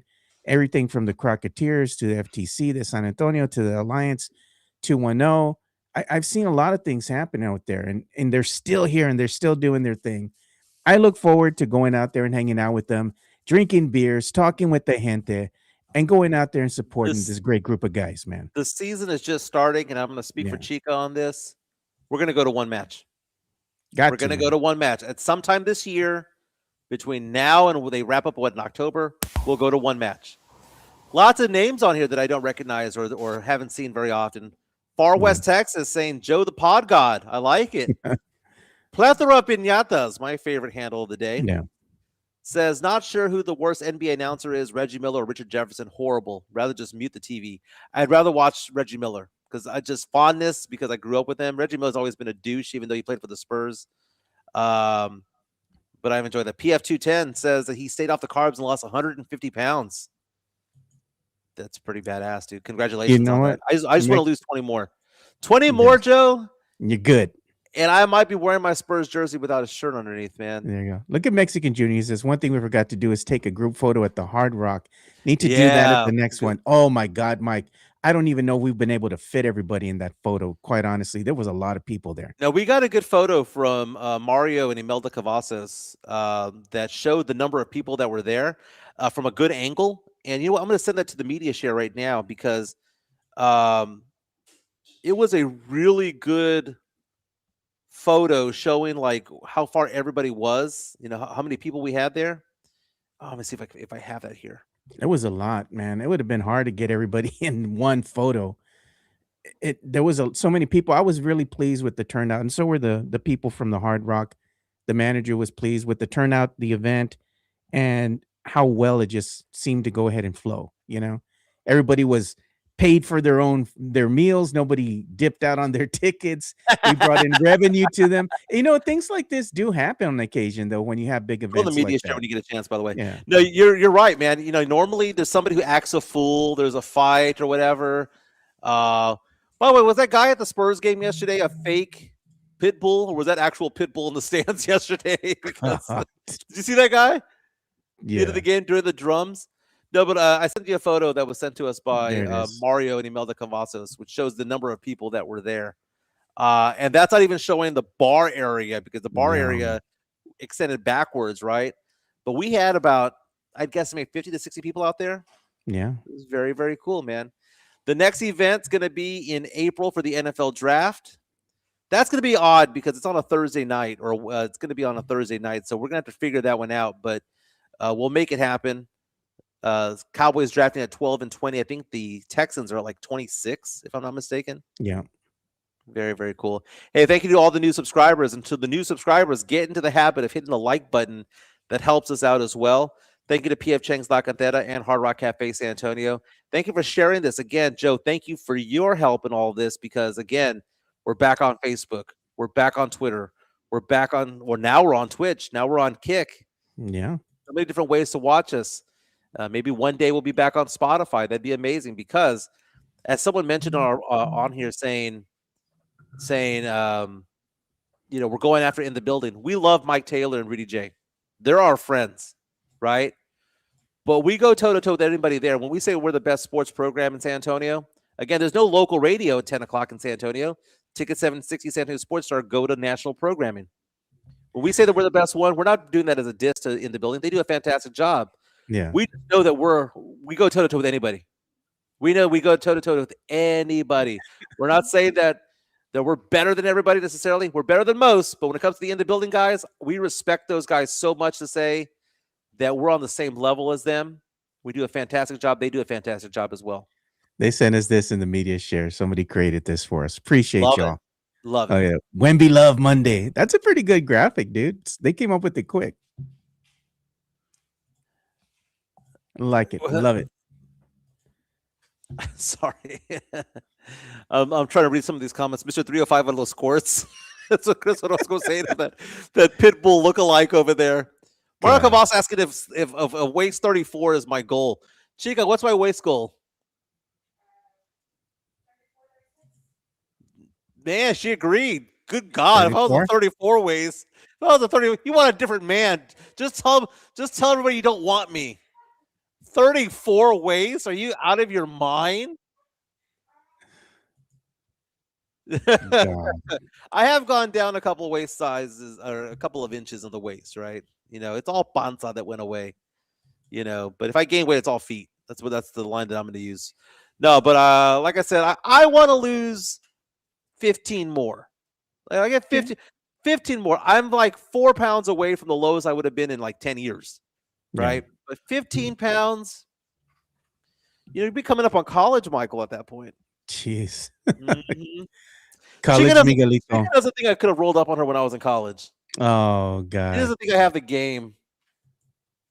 She's over here with the ninja blender over here making something delicious. I asked her, I said, does Mike have game? And she just smiles and says yes. She loves that we do this podcast, Joe, because she says I get my words out because I can shut the F Yeah. up when Your I'm done with words it. out. She was showing me the video or the pictures from y'all having fun over the weekend. Y'all went to do some karaoke, and it looked like y'all had a lot of fun, dude. Yeah, so her brother went with us, and my sister-in-law went out there, and I just told him to pick a song. I'll sing whatever song you want to sing, and he wanted me to sing Red Hot Chili Peppers Under the Bridge, and I did all right. I'm gonna give myself a letter grade of a B minus, B plus. I mean, I'm not Yeah. gonna say that I was knocking it out of the park, but I didn't suck at it. Letter grade, babe. What was my letter grade? She says A. Hey, Mike. Okay. Very nice. But a friend of mine, a good friend of mine, Jeremy Barrage, he's a colleague of mine, asked me the other day when we were having dinner, how many karaoke songs have I sung, like in general? Like if I was to add up all the songs that I've ever karaokeed, what do you think the over-under is, Joe? Because I've actually counted before. I don't have the running tally, but what do you think the number of songs I've done in my entire life has been? Oh man, it's probably in the hundreds. It's over 100. I would guess probably 130 songs I've done over my lifetime. I would think so. Dude, Anthony Pittman and I used to go to karaoke every week for like 3 years. We'd go karaoke. Jeez, man. We'd go to Who's, which is now called Who's Who, on Yeah. Babcock and Callahan, because we worked at KBB back in the day. We would walk on over, literally walk on over to Who's Who. Yeah. And or we'd do the karaoke over there. We'd go to Dad's Karaoke. I reminded Pittman the other day that the owners of Dad's Karaoke asked to sell to us because we were there so often. That was a true story because I remember when we were there for your birthday one time. Remember when you had your birthday event? Yeah. And we're all there. And I asked Pitt, we were talking about it, and Pitt's like, that's a true story. He was saying, he was talking to me about it. Chica doesn't believe me, but the #1 karaoke bar in San Antonio presented themselves to me and Pitt, and they offered us the entire bar for $120,000, including the furniture and all the music equipment, all that stuff. And I thought they just wanted to retire. I should have done it. Now it's so big now, Joe, and it still looks the same as it did back in 2000. You'd have been making money. But I do appreciate Mexican Junior when he goes out there. He sings songs that like are so obscure, like the other day when we went out, he's saying, "This is for the raza." It's like, who else sings that song, man? Yeah. You know what we're doing? We're gonna celebrate my birthday early, right? Because I got a lot of other things that I'm gonna be doing on the 28th. But this weekend, Mike, Saturday, we plan on going to the Spurs game, all of us. I hear. If you can, man, it'd be nice for you to come in. And then we're my birthday is Friday. Chica's taking me to go watch Bill Burr perform on the 12th. Yeah. My birthday is Friday the 13th. I will make an appearance on the show, but I can't do the whole show, so we'll need to have a fill-in host for Friday. Yeah. But I still haven't pinpointed everything that I'm doing for my birthday weekend. And yes, I get a weekend. If my birthday's on a Friday, we're celebrating the entire weekend, and that's basically it. My Mike Mario Cavazza says, Mike, the perfect karaoke song for you to do is "Nobody's Fool" by Cinderella. Wow. Nobody's fooled. I'm not a Yeah, hair metal guy, but that was actually a pretty intense song. it was. I was telling my friend Jeremy that my friends and I back in the day would do blind karaoke. So an example of Okay. blind karaoke is you pick the song for me, I pick the genre, you pick the song, but you're not picking Britney Spears or Christina Aguilera or any crap like that. Rihanna. A legit song, right? By the way, Rihanna had Oh had god, her house shot up. I don't know if you saw that. Someone I shot did. her house 10 times. Crazy. Article Dude. on TMZ.com. So we go over there and we say, okay, I'll say like I remember one time I said 90s rock. Yeah. And I go up there to the stage, not knowing what song is going to come on. And all of a sudden, Shine by Collective Soul comes on. That's a And good I have one. to sing Shine by Collective Soul. And I don't know that. I just know the genre. So like someone will come up. So Joe, if you were to say a genre to me, give me a genre, Joe, that you would go up there and sing. Probably alternative. Alternative rock? Okay. Alternative rock. Just case in point, Mike. I was practicing over the weekend because I'm going to go ahead and do karaoke, right? Yeah. At Jen and Alex's house on Saturday. So I just saw this cover that I liked a lot, acoustic cover by Portugal the Man, right? Yeah. And it's an Oasis song. So I'm going to sing that. Maybe we'll have video of it. Oh, but by Portugal. Portugal the Man. They do a Don't Look Back in Anger. That's the name of the Oasis song. And it's really good. So I'm going to sing that one. So Hyman 2358 says on our chat powered by PF Chang's that he heard the live stream by 311 on a concert this past Sunday. They were at 311. Houston. 311's back in town, and They're in and Houston. They were in Houston or at the Cynthia Woods Pavilion. Nick Hexum, who's one of the main singers of 311, the guy is 56 years old. He looks 20. I make reference to I think Chica's a vampire because she looks identical to what she did in her high school photo. Yeah. Nick Hexum is like he got younger and he got more fit. It's the weirdest thing, man. I showed Chica this what Nick Hexum looks like these days, and she was like blown away. Going, that guy's 57 years old, 57 years old. But no, Nick Hexum. I follow him on social media when he talks about like his zest for life and how he wants to be healthy and all that stuff. The guy's worth following for stuff like that, man. He says, go work out, go do this, go do that. Very nice. And 311's music, by the way, Amber, as Mario Cavaz says, it's a banger, dude. It is. Dude. And I played that for my daughter, Gabby. She had never heard that song before. And she goes, this is a great vibe. Do you know what it is, Joe? It's modern day yacht rock in a lot of ways. You know, you have the yacht rock of Michael McDonald and Christopher Cross and all that stuff.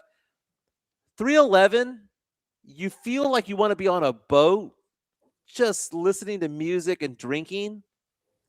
It's a modern yacht rock song in my eyes. Yeah. Mario says that they were at the Aztec a few years ago. By the way, one of the best food taco trucks in town is right outside of the Aztec. That's right along the Riverwalk. Badass. Amber's a great song. If you were to say alternative, I would ask you fast song or slow song. Because if you said slow song, I'd say Drive by Incubus. Yeah. Or I would have chosen for you, if you said a fast song, I would have chosen for you like or maybe I would have done Disarm by what about Fastball? The Way. The Way, dude, I've done that song before. That's a great song. It's a good song. I've done 2 Fastball songs, man. The Way and what's it called? Fire Escape. Yeah. That's a trippy music knowledge about what The Way is about. Yeah. True story. It was based on a true story. Yeah, The Way is based on a true story. There was an elderly couple in the Austin area that had disappeared, and it was a silver alert. And they couldn't find them. Yeah. And it was like this ongoing thing, like, where did they go? And they wrote this song called The Way about an elderly couple just hitting the road and just packing their bags and just like starting a new life. Turns out that a couple died. Yeah. You know, they drove off the road and they were killed. But the family, apparently, I've read articles about that. The family actually enjoys the song. Says that in many ways that's kind of what happened. They went on to a different life. Immortalized them in a sense. It immortalized them, exactly. Yeah. By the way, Chico was asking me the other day because I was telling her that the Wallflowers are playing in Houston on my birthday. I I was like, I'm gonna do my saw birthday that, dude. flowers. Jacob And they're Dylan. playing at the Houston Space Center has become a hub now for Mhm. concerts, dude. It's amazing to me to see the evolution of that place because it hadn't really been touched, right, in many years, and they started revamping it, and now they found ways to make money by turning it into a concert venue. How about Yeah, that? You it's know? fantastic, dude. It's Yeah. kind of like Techport in San Antonio. Exactly. It just Yeah. it's just something that just kind of popped up. But Joe, I know you need to get off to work. No, actually, I am off today, but I know you got to get off to work. I have to get off to work. But Joe, you and I have talked about this before, and we've Yeah. joked about it on the show. We've done it in person. I swear it's going to happen in the next couple of years. I think we should do it for our 1,000th episode, the What, 24-hour 24? show. Maybe. The 24-hour show. Am I capable, Chica, of talking for 24 hours? She's just nodding yes. I think so. We'd have to have some help. We'd have to have people bringing us food. We'd have to have some type of a bathroom retrieval, or something. But I think we could do it. Mario's asking, have I ever done Sublime karaoke? Just Santeria. Santeria. Yeah, that's a Mhm. good one. He's also saying that Mayonnaise by Smashing Pumpkins is a really good song. That's a really good song, dude. He's not lying, dude. The only song I've ever done with Smashing Pumpkins is Disarm. Disarm. 1979 is a good one too, but one of my favorite songs from the Smashing Pumpkins is one that a lot of people don't know about. It's called Snail. I love Oh, that yeah. Hand of a Fist says, if I do a 24-hour show, I'm going to bring up all the cap. song. I like it when people stand up and go, you know what, that's actually true. That actually did happen back Yeah. in the day. Tony saying hit the like button. Please do. Again, thank you so much. 22,630 subscribers strong. Spread the word. Share the word. We had a fantastic day. I cannot wait to see the numbers that we had today because when we added up with our Facebook numbers, we had it's going to be different platforms, different things. But if you want to be part of our chat so that we could see it while we're doing the show, you have to still do it on YouTube. But Yeah, and very we'll give the handles too for the Kick and the Twitch. I'll put that out there today, and that way people can go follow us. But you know what? Before we bring the show to a close, though, we need to go ahead and have the gente go and follow our boy Sean. Did you see that Sean created we call it an X handle? No, he did finally. He did. So I'm going to show it here. And y'all go follow Sean, man. Y'all need to go give Sean some love. He's only got like 6 followers or something, dude. I didn't even notice that he was on there. He's one of my best friends. Let's change that. Look, at 7 followers. Can you all please do us a favor? If you're on the X, go and give Sean a follow. We got What's like his handle? 45 people. It's Sean at Sean Q 1977. I'm showing it here on screen for everybody. Go and give Sean a follow, dude. Let's get the numbers up for him. Well, I just followed it now at 8. Now he's got 8 followers. Let's get him up there, man. Very nice. And just like me, I don't know if you've noticed on my I thought I changed it. I was looking at changing my profile photo.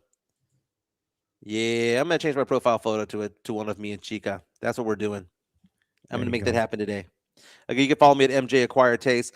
I think tomorrow we're gonna be talking about the Spurs taking on the Celtics. We'll also get into what's the first round matchup that you want to see, because it might be Golden State, it might be Phoenix, it might be the Clippers. They're all kind of trap games, but can it be a trap series? Is the main question. We'll talk about that tomorrow. Maybe. But we'll enjoy the Spurs winning 4 in a row, 15 out of 16. It's been a fantastic spring for the Spurs. Still 2 games behind Oklahoma City in the loss column. We'll see if we can catch up to them.